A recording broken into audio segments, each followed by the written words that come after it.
Rudolf bol vždy pokojný chlap. Taký ten, čo radšej prehltne poznámku, než aby začal hádku. Ale dnes mal pocit, že ak ešte raz začuje svoju ženu Evu mlaskať v priedení, tak vybuchne. Sedeli pri večeri, Eva si spokojne pochutnávala na špagetách a Rudolf cítil, ako mu v oku začalo tykať. Môžeš prosím ťa jesť normálne? Vyhrkol, až sa Eva zarazila. Lebo normálne je, keď to nepočujem. Eva sa na neho pozrela, prehltla hlasno a s úsmevom povedala: ale miláčik, veď ty si ma kedysi milovala aj s mlaskaním. Áno, zavrčal Rudolf, ale to som bol čerstvo zamilovaný. Teraz mám tyky z tvojho večného chrúmania. Eva sa uškrnula. Takže ma už nemiluješ? Rudolf si vzdychol, pozrel sa na ňu, na tie jej veselé oči, na spôsob, akým vždy hrabala vidličkou do šalátu, na to, ako si nikdy neodpustila vtip ani v krízovej situácii. A vtedy si spomenul, že presne to je to, čo na nej vždy obdivoval. Tak sa uvoľnil, oprel sa a povedal: vieš čo, milujem ťa aj s tým tvojim mlaskaním. Je to hrozné, ale je tvoje. Takže je to vlastne rozkošné.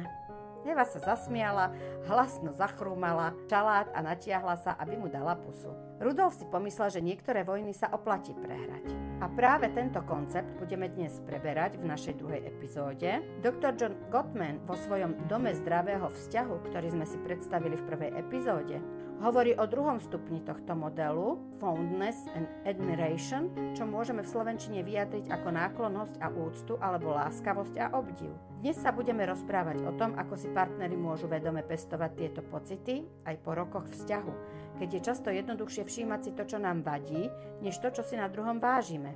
Stručne povedané, aj v náročných chvíľach je dôležité nezabúdať vidieť to dobré. Aký drobný zlozvyk tvojho partnera ťa vie priviesť do šialenstva? Ako dobre, že môj partner nerozumie po slovensky, že keď sa teraz budeme o ňom rozprávať. Hneď keď si sama opýtala túto otázku, tak moje telo na to silno zareagovalo, pretože často u nás v domácnosti preberáme, ako on zvykne nechávať prázdne rolky od toaletného papiera. Neviem, či si to už niekedy zažila. Áno, mám to doma. Áno, a to ma vie vyvážať neuveriteľne do vývrtky. Nech sa kedykoľvek na túto tému spolu bavíme aj 1000-krát, tak vždycky to má ten istý výsledok. Čiže v podstate nakoniec tú rolku odnášam do koša ja. A toto je taký zlozvyk. Som si istá, že mnoho našich poslucháčov má tiež podobné stories, ktoré by možno bolo zlaté, keby s nami zdieľali pred našou ďalšou epizódou. Bolo niečo, čo ti na partnerovi kedysi pripadalo rozkošné, ale po tých rokoch skrátka, už si na to veľmi alergická a ťažko to znášaš? Definitívne. Takých story je niekoľko, ale v podstate môj partner je experimentálny fyzik, tak si vieš predstaviť, že celý život sa zaoberal rôznymi výskummi a meraním a tým pádom má skoro na všetko odpovede. Na začiatku nášho vzťahu som bývala veľmi fascinovaná jeho vedomosťami a rôznymi teóriami a výsledkami výskumov. No niekedy je to únavné, hlavne po dlhom dni, keď prídem domov a chcem si konečne oddychnúť a on zrazu príde s rôznymi nápadmi alebo výsledkami a článkami, ktoré práve čítal. V podstate o tom sa dneska budeme rozprávať, že vzťahy majú byť o kompromisoch a toto je niečo, čo som ho tiež naučila, že prídem domov a už vie, že potrebuje mať aspoň pol hodinku, kým sa na chvíľku nadýchnem a vtedy mu dávam priestor, aby potom prišiel za mnou a mohol so mnou zdieľať, že čokoľvek čítal alebo čokoľvek ho zaujalo, ale niekedy mi toto lezie na nervy a je to zrovna to, čo som na ňom milovala. Prečo je vo vzťahu také jednoduché začať si všímať chyby, namiesto toho teda, aby sme sa venovali tomu, čo na partnerovi obdivujeme? Máš pravdu, vo vzťahu je skutočne jednoduché začať si všímať chyby, namiesto toho, aby sme si všímali to, čo na partnerovi obdivujeme. Je na to v podstate niekoľko dôvodov. Jeden z toho je taký psychologický koncept, volá sa to zaujatosť negatívnymi aspektami.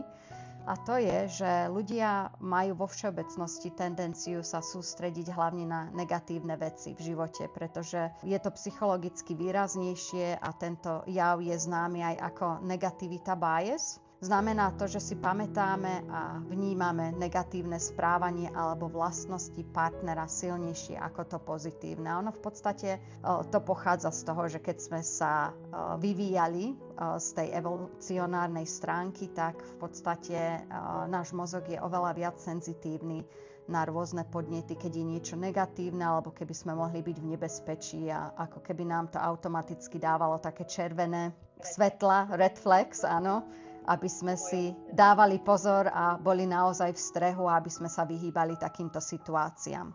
Ďalší dôvod, prečo to môže byť takto aj vo vzťahoch, že si všímame len tie negatívne stránky, tak to je taký ten každodenný stres a únava, lebo si vieš predstaviť, že keď prídeš po dlhom dni ťažkom, tak v stresových alebo celkovo takých zaneprázdnených časoch môžeme stratiť zameranie na tie pozitívne aspekty vzťahu. No a vtedy sme náchylnejší na frustráciu a kritiku celkovo, čo vedie k tomu, že si začneme všímať na partnerovi viacej chyby. Ďalšia vec je, že zabúdame na pozitívne prejavy, lebo časom, ako vzťah prechádza už rôznymi fázami, môžeme zabudnúť na to, ako si navzájom vieme prejavovať uznanie a lásku, čo je dôležité si takto udržiavať vedome tieto pozitívne vlastnosti partnera stále v pamäti a nechať ich odrážať v takej vzájomnej interakcii. Alebo zmena perspektívy. Čím dlhšie sme s niekým a keď si prechádzame ťažším obdobím, tak si môžeme koľkokrát všímať na partnerovi rôzne stránky a správanie a vykladať si to ako znak zmeny vo vzťahu. Radšej ako zistiť alebo skontrolovať, že či je tam nejaký iný skutočný problém, alebo či sa nejako zmenila situácia, ktorá môže byť len dočasná. No a taktiež sa to môže týkať očakávania a rutiny, lebo v dlhodobých vzťahoch môžeme začať brať niektoré veci ako samozrejme a to môže viesť potom k tomu, že prestaneme vnímať rôzne partnerové snahy a kvalitné vlastnosti a rutina môže zabiť romantiku celkovo a znížiť našu schopnosť obdivovať partnera. To je všetko veľmi pekné, ale vieš, v takomto každodennom živote, ako môžeme vedome pestovať obdiv k partnerovi aj po tých rokoch, vlastne po tých všetkých plusoch aj mínusoch, čo spolu zdieľame. Napríklad viesť si nejaký denník vďačnosti za drobné veci, ktoré na tom partnerovi obdivujeme a mám v sebe potláčať to negatívne? Ono je v podstate celkovo aj v živote dobré cvičiť vďačnosť. Čiže nájsť si každý deň nejaký čas na to, aby sme si pripomínali rôzne pozitívne vlastnosti partnera alebo niečo pozitívne z toho dňa, čo sa udialo. A tým pádom, čím viac to praktikujeme alebo cvičíme, tým viac sa to stáva zvyk. Takže je to skoro ako si udržiavať bodíky, ako si spomínala. Druhé je aktívne počúvanie, lebo na to veľakrát zabúdame. Toľkokrát sa sústredíme, aby sme mohli vyjadriť to, čo chceme povedať partnerovi my. A zabúdame počúvať, čiže treba venovať pozornosť tomu, čo partner hovorí, ako sa cíti a tým spôsobom sa ľahšie potom pripája aj k jeho emocionálnym potrebám. Zavedenie takých rituálov uznania, že pravidelne si navzájom vyjadrovať uznanie a podporu napríklad komplimentami. Veľakrát, keď sa rozprávam s ľuďmi, tak zistujem, že čím dlhšie sú spolu, tak niekedy partneri majú pocit, že moja priateľka vie, že ju mám rád, alebo naopak, môj partner vie, že sme OK a že si to už navzájom nehovorí. Ale je to dôležité stále ukazovať také pekné tie gestá a posilňovať to pozitívne spojenie. No a otvorená komunikácia v každom prípade. Diskutovať o pocitoch alebo potrebách, radšej sa vyhýbať zameriavaním sa len na chyby, ale skôr deliť sa o rôzne pocity a spoločné chvíle a snažiť sa nájsť si takúto rovnováhu aj v tých dobrých veciach. Máme 5 druhov, ako môžeme vyjadrovať lásku. Jedno je, že používame také pozitívne slová alebo afirmácie alebo komplimenty. Jedno je, že chceme tráviť kvalitný čas s partnerom. Jedno môže byť, niektorí ľudia sa radi dotýkajú druhého človeka, sa cítia tak fyzicky lepšie, keď sú pri niekom. Niektorí ľudia radi dávajú darčeky alebo ich dostávajú. No a niektorí ľudia radi robia veci pre niekoho. Napríklad, keby si bola chorá a chcem ťa potešiť, tak ti uvarím polievku. Ale máme rôzne iné druhy, akými môžeme stále vyjadrovať lásku aj naďalej, alebo takúto náklonnosť. Jedno môže byť teda pochvala, uznanie, ako si spomenula. Ďalšia je také malé dotyky, ako vyjadriť podporu, alebo rôzne prekvapenia, alebo zdieľať rôzne radosti. A zmysel pre humor, počúvanie, záujem, alebo aj taká pomoc len v každodenných veciach, ako som spomínala. Mať rôzne rituály, náklonnosti, že niektorí ľudia sa môžu dohodnúť, že každý večer sa stretneme na pár minút a len sa tak porozprávame, aký bol tvoj deň. Často spomínaš teda, že si treba udržať ten láskavý pohľad na partnera aj v konfliktných situáciách. Ale prosím ťa, povedz mi, ako je to možné po toľkých rokoch, keď ťa na ňom ozaj vytočí aj to, akým spôsobom sa na teba pozrie, alebo tón hlasu, ktorým na teba prehovorí. Tam by som väčšinou radila, že jednak nechceme nič nútiť, takže je dobre si dať na chvíľočku pauzu, keď je nejaká konfliktná situácia. Dr. John a Julie hovoria, že takých 20-30 minút je dobre, keď páry dokonca robili štúdie, že mali v tom svojom laboratóriu lásky, oni to volajú.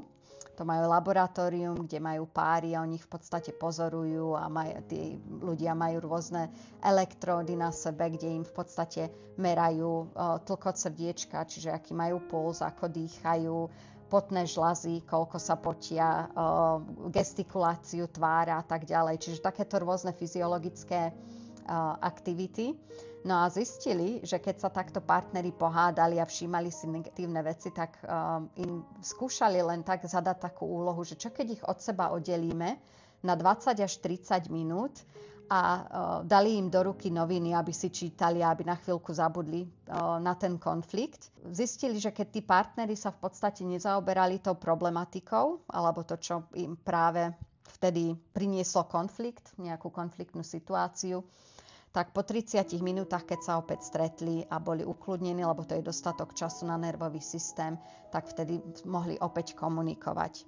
No a vtedy je dobré si všímať aj dobré veci a dobré vlastnosti na tom partnerovi a čo stále na ňom máte radi. Lebo ono je to také, že ráno, keď vstanieme a zvykáme si stále tá naša myseľ, že si všímame len zlé veci a čo sa nám nedarí a čo nejde dobre, a takéto každodenné problémy, tak celkovo sa potom celý ten deň vyzerá byť taký oveľa tmavší, ako by mal byť. A je to trošku zvyk, toto sa dá definitívne naučiť, čiže potrebujeme si to vedome stále pripomínať a hlavne si všímať a zvykať si na to, si všímať tie dobré veci. A sú tiež kopec výskumov, čo sa týka šťastia, ako si zlepšiť náladu celkovo, tak je to taký zvyk a viesť si aj denníčky vďačnosti a všímať si takéto dobré veci. A to isté sa týka aj nášho partnera, lebo si v podstate vždy môžeme vybrať dve cesty. Budeme si všímať len to zlé a každý z nás máme aj dobré, aj také vlastnosti, na ktorých by sme mohli popracovať, alebo si budeme všímať to, čo sme na tom partnerovi mali radi v podstate hneď od začiatku a snažiť si to ako keby tak vedome stále vychutnávať. Na to je tiež v podstate taký psychologický, taká terminológia, že vychutnávanie, keď si ten pocit držíme čo najdlhšie. To je ako s čokoládou. A ja ťa poznám, pretože si moja segra, viem, koľkokrát sme sa bili o čokoládu, keď sme boli malé. A nikdy ti nezabudnem, ako si schovávala čokoládu pod poduškou, až sa ti tam celá roztopila a bola si potrestaná. Ale v podstate, pamätáš si takúto poslednú tabličku tej čokolády, keď si jedla, tak si ju snažila naozaj vychutnávať, lebo si vedela, toto je ten posledný kúsok čokolády, ktorý mám. No takto by sme v podstate mali žiť náš život naplno, vychutnávať si všetko najviac a najlepšie, ako vieme, skoro ako keby to bol ten posledný moment. A to isté sa týka nášho partnera. No ono to veľmi pekne znie, keď to takto rozprávaš, ale vieš, keď sa v tom vzťahu stráti ten pocit obdivu, keď máš ten pocit, že na tom partnerovi proste není pre teba už zaujímavý, máš pocit, že nemáš čo na ňom obdivovať. Dá sa ten pocit takého toho obdivu, čo si mala zo začiatku, ešte vrátiť? Dá, nehovorím, že to bude zo dňa na deň, definitívne je to práca. Vtedy by som poradila pracovať napríklad s terapeutom alebo s koučom, lebo môže to byť stratené kvôli rôznym faktorom. Napríklad, ak si tí partneri navzájom ublížili niekde počas tej svojej histórie. My to voláme, keď niekedy nosíme také tie kamienky v topánkach, vieš, že vyzerá to byť navonok, že v podstate nič zlé sa nedieje, je to malý kamienok a ten nám neublíži, ale sama vieš, ako zle sa nám chodí v topánkach, keď tam niečo je a nás to omína. A niekedy, keď sme nespracovali nejaké také udalosti z minulosti, tak vtedy sa nám veľmi ťažko všíma dobré vlastnosti na partnerovi, dokonca sa nám náš partner mohol kvôli niečomu veľmi sprotiviť. Čiže s terapeutom sa dajú takéto situácie rozobrať, spracovať, odpustiť. Takže sú rôzne štýly alebo smery, ktorými sa dá potom v tej terapii zaoberať, ale to je naozaj individuálne. No ale v podstate by som poradila partnerom aj, že ak sa rozhodnú, že si chcú ten vzťah osviežiť a vylepšiť, tak napríklad netreba, ak už spracovali určité veci z minulosti, tak netreba stále z minulosti potom niektoré veci privolávať a stále sa zaoberať týmito krivdami. Je dobré to radšej spracovať potom s terapeutom a zameriavať sa na veci, ktoré sa dejú práve teraz, lebo vtedy máme takú objektívnejšiu situáciu. Dobre je sa sústrediť aj a vyjadrovať rôzne pocity s empatiou stále. Vieš, lebo pre mňa to znie tak neuveriteľne, lebo žena má zrovna tendencie vyťahovať krivdy, ktoré sa stali aj 10-15 rokov dozadu v hádkach. A nie len ženy, aj muži, definitívne. Rozumiem, ak nás niečo naozaj tak tlačí, že je to takýto ten kamienok a že nám to nedá spávať a keď to vyťahujeme ešte aj po 10 rokoch, to znamená, že to bolo naozaj veľmi bolestivé. Je dôležité, aby to títo dvaja ľudia spracovali, čiže určite sa o tom treba porozprávať do hĺbky a vtedy by som to radšej rozoberala na párovej terapii, lebo vtedy ich vie ten terapeut aj viesť, aby sa to rozoberalo empaticky, aby si navzájom tí partneri validovali aj svoje vlastné pocity, lebo veľakrát, ak to rozoberajú dvaja ľudia doma a keď to bolo bolestivé a doteraz to títo ľudia nevedeli v podstate spracovať, tak je veľmi veľká šanca, že by sa ešte viacej rozhádali alebo že by to ublíženie mohlo byť ešte prehlbenejšie, ak to dáva význam. Áno, to ma vlastne priviedlo k ďalšej otázke, že aké sú najčastejšie chyby, ktoré ľudia teda robia, keď si myslia, že už na tom partnerovi niečo obdivovať a že vlastne miesto toho, aby to zlepšovali, tak to ešte zhoršujú. Či sa to dá zachrániť aj v tomto stave? Definitívne, toto je tiež veľmi dobrá perspektíva, lebo jedna vec je snažiť sa sústrediť na tie dobré stránky a druhá vec je aj treba sa určitým veciam vyhýbať. Takže spomínali sme zameriavať sa na pozitívne veci a snažiť sa vyhýbať tým negatívam partnera, lebo je veľmi ľahké si všímať veci, ktoré nás frustrujú a niekedy zabúdame, že aj my sami máme určité chybičky a pamätáš si, že v prvej epizóde sme hovorili o tom, že každý vzťah je ako ten tanec tanga, čiže ja keď spravím určité kroky, tak budú na tie kroky aj nejaká odozva a keď vidím, že niekedy niečo v tom vzťahu nefunguje, tak je dobré, že aj ja sama urobím nejaké zmeny a potom kontrolujem, že či tá odozva je trošičku iná u partnera.